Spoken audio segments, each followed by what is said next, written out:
Welcome to Lucentized Deep Dive Daily Current Affairs. আৰু আজি আমি 25 আগষ্ট আৰু 26 আগষ্ট 2024 কাৰেণ্ট এফেয়াৰ্ছ পাৰ্টটো ডিছকাছ কৰিম। আমাৰ আজি কাৰেণ্ট এফেয়াৰ্ছৰ প্ৰথমটো টপিক হ'ল the power sufficiency in Assam and how Assam can become self sufficient in power. So' the power sector is one of the most critical sector in Assam. আৰু power sector ওপৰতে এটা ৰিজনৰ ইণ্ডাষ্ট্ৰী হওক, সেই ৰিজনটোৰ গ্ৰ'থ হওক, ভালেখিনি ডিপেণ্ড কৰে। অসমত পাৰ ডে যোৱা বছৰ এৰাউণ্ড 2500 মেগাৱাট পাৱাৰ ডিমাণ্ড আছিলে, আৰু তাৰ তুলনাত আমাৰ এইখিনি হ'ল আমাৰ মেইন ডিমাণ্ড পাৰ ডে, আৰু তাৰে হিচাপত আমাৰ প্ৰডাকশ্যন আছিলে around 310 megawatt. Alto production capacity আমাৰ ইমানখিনি হয়, বাট আমাৰ যিহেতু ভালেখিনি মেচিনাৰী ছাৰ্ভিচিঙত থাকে এক্সেট্ৰা, তেতিয়া ইয়াতকৈ কিছু কম আমাৰ প্ৰডাকশ্যন হয়। তো 2500 যদি আমি 300 মেগাৱাট প্ৰডিউচ কৰিছোঁ, তাৰমানে আমি হাৰ্ডলি 10% প্ৰডিউচ কৰি আছোঁ, এণ্ড 90% আমি বেলেগৰ পৰা কিনি আছোঁ। So' power is one of the very critical element for the growth of Assam, growth and development of Assam. যিকোনো FDI আহিবৰ কাৰণে, নতুন কোম্পানী খুলিবৰ কাৰণে বা নতুন ইণ্ডাষ্ট্ৰী আহিবৰ কাৰণে they needs power, right? They need electrical power to run the machines, right? আৰু আজিকালি ইণ্টাৰনেট অফ থিংছ, IoT, এই গোটেইবোৰৰ কাৰণে কণ্টিনিউ পাৱাৰ লাগে। তো it is one of the critical sector. Government of আছামে সেইটো কাৰণে চ'লাৰ পাৱাৰ ছেক্টৰ ভালেখিনি আমাৰ ইয়াতে ব্যৱস্থা কৰি আছে, right? Now the article is about a step towards self sufficiency in power. আৰু ছেকেণ্ড আৰ্টিকলটো আছিলে APDCL procures 179 megawatt of power from the private solar plants. Okay, now under the aegis of Power Distribution Company APDCL, Assam government has undertaken several solar power plants with a cumulative generation capacity of around 3,320 megawatt. 3 of these plants with a cumulative generation capacity of 320 megawatt are said to be completed by August 2025. So, যিমানখিনি আমাৰ production এতিয়া নতুনকৈ কৰিবলৈ আৰম্ভ কৰিছে for the solar energy, তাৰে around 8% আমাৰ অহা বছৰ আগষ্টৰ ভিতৰত কমপ্লিট হৈ যাব। Now it will give a major boost to the industries in Assam, right? Because Assam is moving towards the self-sufficiency in power.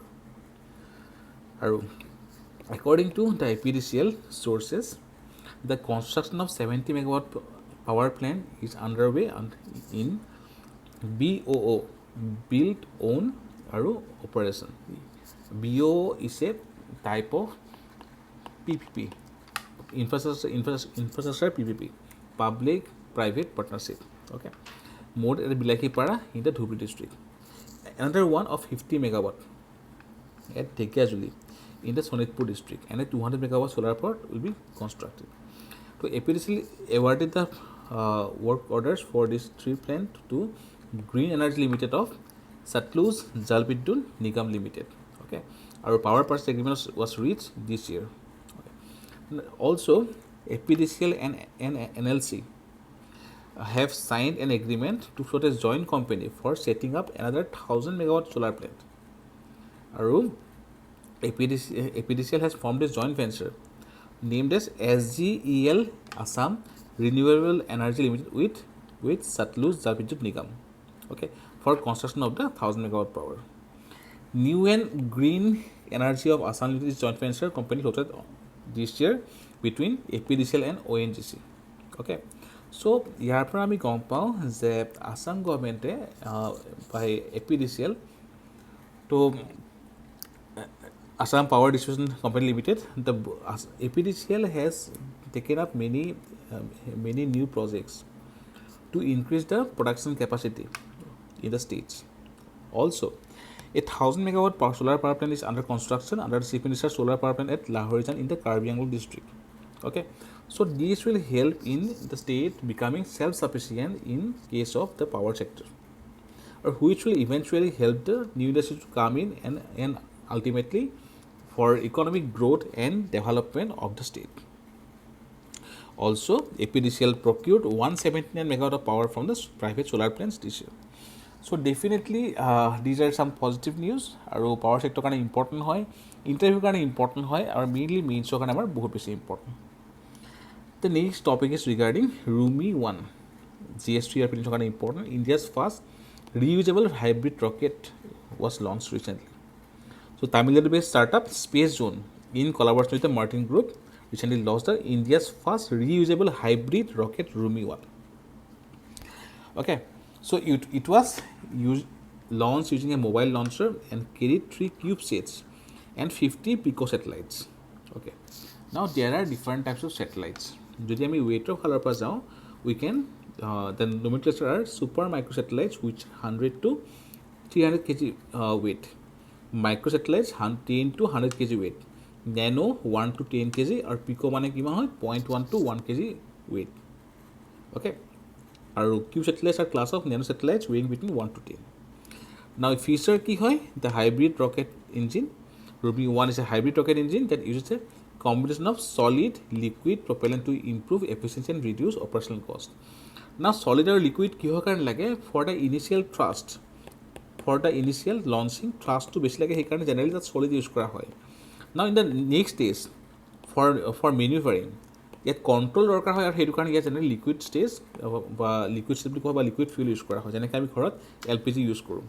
Okay, যদি জেনেৰেলি যিবোৰ ছলিড ফুয়েল থাকে এবাৰতে বাৰ্ণ হৈ যায়, লিকুইড ফুয়েল আমি অন অফ কৰি থাকিব পাৰোঁ, যেনেকৈ ঘৰৰ LPG cylinder. Next adjustable launch vehicle. তো precise adjustment from 0 to 120 degree allow for meticulous control, electrical triggered parachute system, innovative, cost effective and eco' friendly descent mechanism, environment friendly. Okay, is 100% pyrotechnic free and 0% TNT. Reusable rockets, it releases the payloads lands back on Earth and can again be launched with new payloads. Their main benefit ki hoy, cost savings up to 65% of cheaper than building a new rocket for every launch.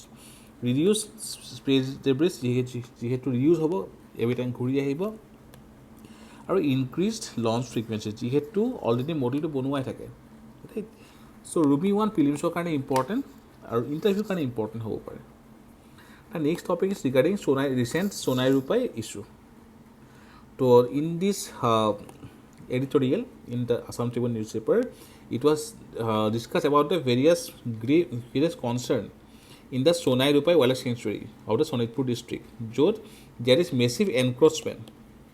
Okay, so this is the Sonitpur district, and ekhon holo Sonai Rupai Wildlife Sanctuary. Okay, so border area is almost, it is in the Sonitpur district, and yet it is in the news for massive encroachment. The principal chief conservator of the forest has admitted that encroachers have cleared lowland evergreen and semi-evergreen forest areas and built permanent houses. According to the affidavit, more than 68% of the Sonai Rupai is under encroachment. So it's a critical issue, environmental issue, environmental part of GS is important hoy. Aru although there are many safety mechanisms also. যিখিনি enclose area হয়, government under the forest act আৰু under the various act, সেইখিনি education ফিলৰ কাৰণে গভৰ্ণমেণ্টে step ল'ব পাৰে. যদি আমি সোণাৰী ৰূপাৰ কথা কওঁ, it was declared a game reserve back in 1934 because of its rich biodiversity. Once it had rhinoceros and wild buffalo, apart from tigers, elephants, and wild boars, hog deer, barking deer, and about 160 species of birds. It comprises evergreen, semi-evergreen, moist deciduous forest and continuity with the extensive forest of Arunachal Pradesh. So borderline area আছে. So কোনখন ডিষ্ট্ৰিক্টত আছে Sonai Rupai? It's a prelims কাৰণে important হ'ব পাৰে. This is a very important article. Madhavdev, Sri Madhavdev, a luminary of devotion and artistry. So Madhavdev was born to Govindagiri Bhuya and Manorama. So in these articles, Madhavdev's some simple history, then certain important facts. Who was his initial teacher? যেনেকৈ শংকৰদেৱৰ মহেন্দ্ৰ কণ্ডলী হয়. So these things are discussed. He was born to Govindagiri Bhuya and Manorama. আৰু Govindagiri is a descendant of Hori Bhuya, settled in Banduka, present-day Bangladesh, and later migrated to Bordoa. His early education, it is very important for prelims, factual details, was facilitated by Hara Singha Bora, an officer of the Ahom kingdom. Later, family to move again, and this time finding shelter with a boatman named 𝐃𝐲𝐬 at Habung. Now Habung, our key important, it was one of the non-permanent capital of it was one of the non permanent capital of Ahoms ধেমাজিৰ ওচৰত আৰু হাবুংখন গভৰ্ণমেণ্টে এতিয়া as a culture site develop কৰি আছে okay following a decade at Habung the family relocated to Bardowa আৰু মাধৱদেৱ continued his education under Rajendra Adhyapaka in Banduka so' তেখেতৰ আৰ্লি এডুকেশ্যন কোনে ফেচিলিটেট কৰিছিলে হৰা সিঙৰ পৰা and later Rajendra Adhyapaka in Banduka okay আৰু য'ত তেখেতে তন্ত্ৰ তৰ্কশাস্ত্ৰ পুৰাণ লিটাৰেচাৰ চাক্টিজিম তেখেতে শিকিছিলে নাও তেখেতৰ স্পিৰিচুৱেল এৱেকেনিং despite his initial dedication to Shakta worship Madhavdev's life took a transformative turn when his brother-in-law Gayapani, later known as Ramdasa, embraced the Ekahoron Dharma, a Vaishnavite movement. Okay, a debate started between Madhavdev and Ramadasa, leading to meeting with Shankardeva. So, Majuli's quote, "Telaka log was etc." Pilgrims are important. Now, contributions to literature. Madhavdev's contributions to Assamese literature and music are monumental. He's based on 4 literary works: Naam Khokha, Hazari Khokha boli kowa hoy. A revered collection of hymns that parallels Shankardev's Kirtan Khokha and the Bhakti Ratnavali. His compositions also include 191 Borgits and 9 Jhumura. Okay, Shankardevor নাটকখিনি আমি অংকীয়া নাট বুলি জানো, মাধৱদেৱখিনি আমি ঝুমুৰা বুলি জানো. Okay, these are one act plays. His early work, Janma Rahasya, explores the creation and destruction of the world, while his Nam Malika and Assamese renditions of Adi Kanda of Valmiki Ramayana are also noteworthy. Now, Madhavdev also wrote many poems such as Guru Phatima, tribute to Shankardeva. Okay, লগতে তেখেতৰ dramatic works include Arjun Bhanjan, Surdhara, Pimpora Goswa, etc. Also, he started many satras in Namghar, one of the most enduring legacies of Madhavdev is conception of the Hotra and Namghar. Okay, the Thikyakhwa born Namghar, established around 1528, is an example. Okay. This Vaishnava center has kept a lamp burning for over 484 years. Recently, it was also in the news regarding a Borpira. Okay, last week. So, আমি ইয়াৰ পৰা various ফেক্সুৱেল details মাধৱদেৱৰ initial সময়ত তেখেতৰ গুৰু কোন আছিলে, letter গুৰু কোন হ'ল, various ডিবেটছ তেখেতৰ কণ্ট্ৰিবিউশ্যন এটচেট্ৰা ইয়াত আছে, যিখিনি আমাৰ GSY পেপাৰৰ কাৰণে আৰু প্ৰিলিমছৰ কাৰণে ইম্পৰ্টেণ্ট হ'ব. আমাৰ নেক্সট টপিকটো হ'ল Assam zero' tolerance policy against crime against women. So, Assam has zero tolerance policy. As per the Chief Minister, he said that they have taken drastic actions against the culprits. Okay. So, তাৰে আমি result আমি ইয়াতে পাওঁ যে crime against women has decreased in Assam because of enhanced crime prevention measures, better investigation leading to arrest and searching of the accused. One of the most important aspects of the entire strategy, that is the zero tolerance policy against crimes against women, is that at regular reviews at the police station, subdivision and district level, where all the stakeholders of the criminal justice system such as investigators, prosecutors and magistrates come together to ensure a improved criminal justice system. তো অসমৰ যিটো zero' tolerance policy আছে তাৰে under regular review ক'ত police station sub division and district level আৰু য'ত investigators prosecutors and magistrates all come together for a improve criminal justice system. This is very important point, ইণ্টাৰভিউৰ কাৰণে আমাৰ important হ'ব পাৰে. The national crime report bureau' NCRB 2022 reports revealed that the cases of crimes against women hovered over 26,000 from 2018 to 2021 and came down to just 14,000 in the last year. That means there is a decreasing trend in Assam. Even the rate of the crime against women, which constitutes over 80%, has fallen to double digits. Lokote, Assam has recorded over 50% fall in crime against women in the last 5 years, as per NCRB report. Crime rate reported in 2022 is 194 against national crime average of 407. There is a less than half. Okay. So these are the various perspective যে অসমত women সেফটিৰ কাৰণে আৰু লগতে zero' tolerance policy against crime against women মেইনছৰ কাৰণে বহুত বেছি important, GSTৰ কাৰণে ইম্পৰ্টেণ্ট, লগতে আমাৰ GSI পেপাৰৰ কাৰণে ইম্পৰ্টেণ্ট হ'ব. Now it's a small article, initiatives for Northeast region, rupees 1 lakh crore for Northeast by 55 ministries in 2024-25. So it is mandatory for 55 non-exempted ministries and departments of Government of India to spend at least 10% of the gross budget allocation for the northeastern region. Okay, and for the current financial year 2024-25, the 50 ministries have estimated a budget outlay of more than 1 lakh crore. Okay, আৰু at least 10% of the budget allocation যিখিনি দিয়া হয় from 55 non-executive ministry and department পৰা. Okay, and the expenditure is monitored by the donor ministry. As per donor ministry report, it was revealed that actual expenditure of more than 2 lakh crore was spent, 2.5 lakh crore was made by the relevant ministries and Department of Government of India for northeastern regions in the last 3 financial years. Okay, as per financial year 2020-21, 50 ministries and Department invested around 68,000 crore. Later 72,000 crore, and last year 91,000 crore. Okay, our actual was more than 1 lakh crore. Okay, so definitely government is giving trust for development of the northeastern region. Also, important point is that in October 1996, the central government announced new initiatives for the northeastern regions, outlining number of measures for development. And here at important asile, one of the policy was that to earmark at least 10% of the budget allocation, okay, for the northeastern states.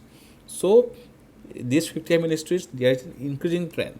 That is investment in the northeast is increasing, and development will definitely come. The next topic is regarding unified pension scheme. Government transform NPS, National Pension Scheme, to unified pension scheme. Okay. Now 𝐓𝐸. Under the unified pension scheme, one is guaranteed pension. The UPS promises government employees 50% of their last on pay as a lifelong monthly pension. Okay. Dearness relief. The pension includes a periodic dearness relief like in the line of inflation trends. Next, family pension. In the event of government employees' death, the family is assured a pension equivalent to 60% of the employee's pension. Superannuation payout, a lump sum payment in addition to gratuity benefits will be provided at the time of retirement. Minimum pension, a minimum pension of 10,000 per month is assured for those who complete at least 10 years of government service. Now, there are certain contributions under UPS. That is the Unified Payment Scheme, Unified Pension Scheme. The scheme is contributory, requiring employee to contribute 10% of their salary. Government to contribute 18.5% of the salary. Our government's contribution may be adjusted based on periodic actual assessment. Our transition from NPS to UPS. To NPS, originally implemented for employees joining on or after 1st January 2004, the NPS linked pension payouts to the accumulated contributions from both government and employees. Okay, invested in market-linked securities. Switch upon employees who joined after 2004, including retirees, have the option to switch from NPS to UPS, which is expected to be beneficial for approximately 99% of the NPS members. Okay, so these are the provisions of UPS. The next topic is regarding Mithun. Mithun found for the first time in the state. Farmers found rearing them in 3 remote villages of Dima Hasao district, Laijong, Langting, and Thaijhuari. And the total numbers are around 200. Okay, so it's a significant discovery. For the first time in Assam, the discovery is a new chapter to the state's agricultural diversity and offers promising opportunity for the local farmers. Okay, as per 20th livestock census 2019, Mithuns are found in 4 states: Arunachal Pradesh, Manipur, Mizoram, and Nagaland. So it will become the 5th state. Okay. Now Mithun ki hoy? Mithun or Gayal is considered a descendant of the Indian Gaur or Bison.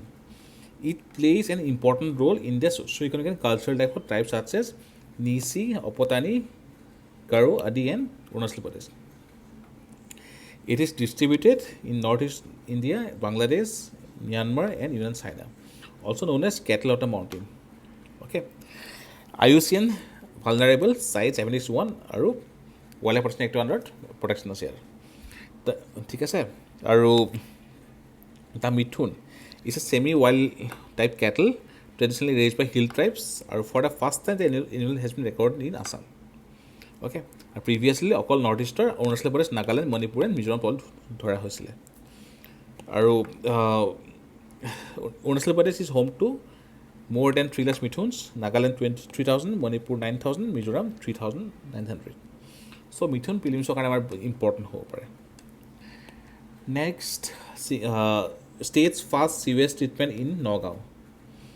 So, Minister of the Urban Development and Education, he inaugurated the first sewage treatment plant with a capacity of 2 MLD in the state.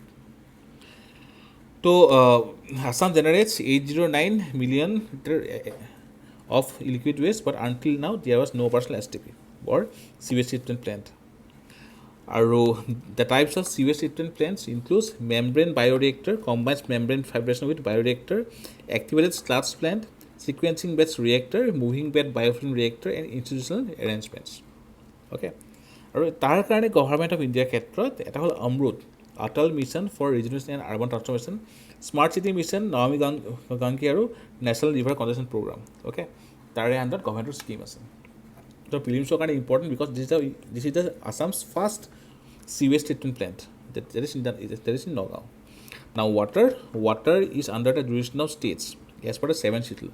7th schedule our case article 246 federalism our main basics. There are 3 lists: union list, state list, or concurrent list. So state list our water, state list our water to ase. That is the states and union territories are responsible for ensuring cleanliness and development of rivers. Okay. Our national urban citizen policy assigns local government's responsibility for sanitation and waste disposal.